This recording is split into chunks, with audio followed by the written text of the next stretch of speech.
For the beginning of our film, we decided to use and create our own green band certificate for our movie. We used both aspects of a red band and a green band, depending on how explicit our trailer is. We also changed the association for the Indie Filmmaker Association of Surrey, so it'd be more specific to the genre of our film. For our opening shot, we overlapped our institution titles on top of the actual footage, opposed to having it on a black and a white screen like we did for our first AS production, which was Inhabitant. We improved by that. We put it on real footage of the dream sequence, and as the institution titles appear, the waves cause it to fade out, and our voiceover narrative of Lola begins in the opening shot, and that conforms more to our coming of age genre, as that's been used in many other mainstream films like Edge of 17 and Bridget Jones' Diary.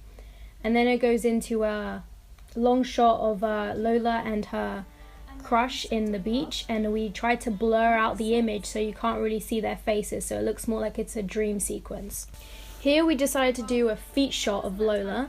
We thought that by getting a quirky shot of her feet would show a lot about her personality. For instance, in this shot she's only wearing one sock and the other sock is beside her foot. That sort of shows how she's a bit awkward, a little bit clumsy, and doesn't really fit into the perfect society that teenagers are expected to fit into, and that's the whole point of our film.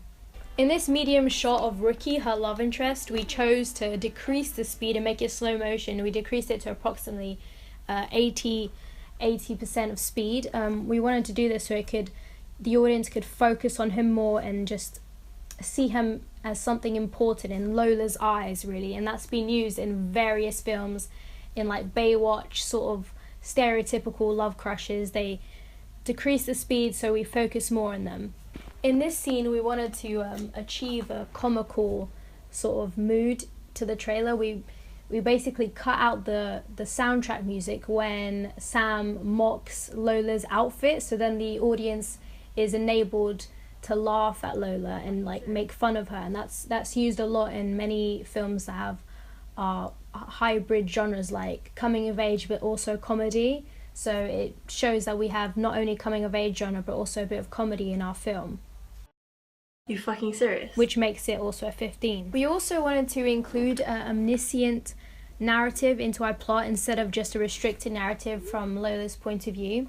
So we included this texting scene where we did an extreme close-up of her phone where the chat is open with Ricky, and we used paint.net to recreate some iMessage lookalike messages, and we popped them up on the screen beside the phone with the sound effects of the messages being sent and messages being received.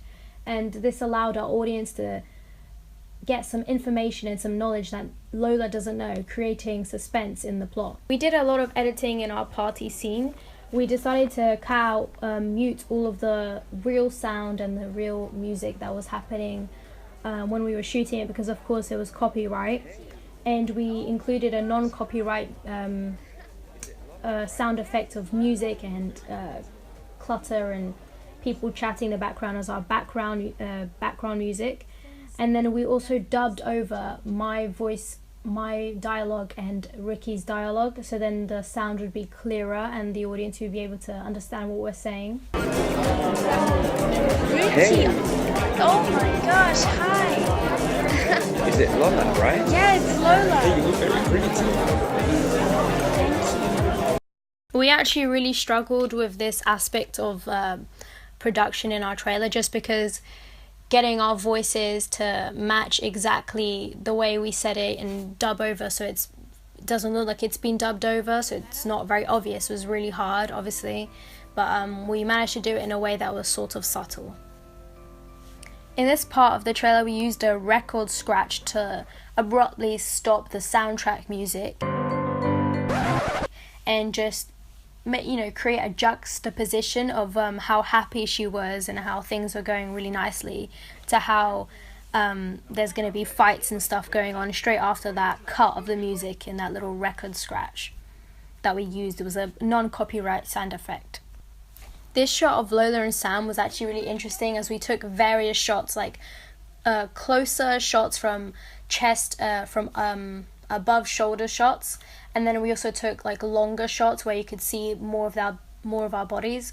And we did a match action shot where we cut it just before Sam touches Lola's shoulder, and then we transitioned to a more closer shot, which was like a medium shot of them, and she touches her shoulder, so it just transitions more smoothly. And actually it was two completely different shots, but it made it look like it was the same shot. The last shot is like a panning bird's eye view shot.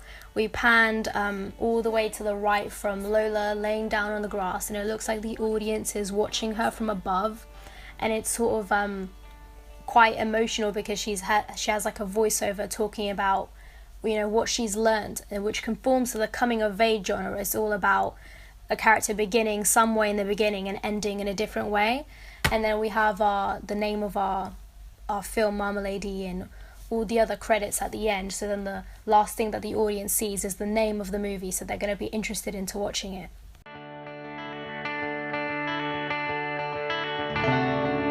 Growing up is just finding out who you are and what you want. And I guess I know that now.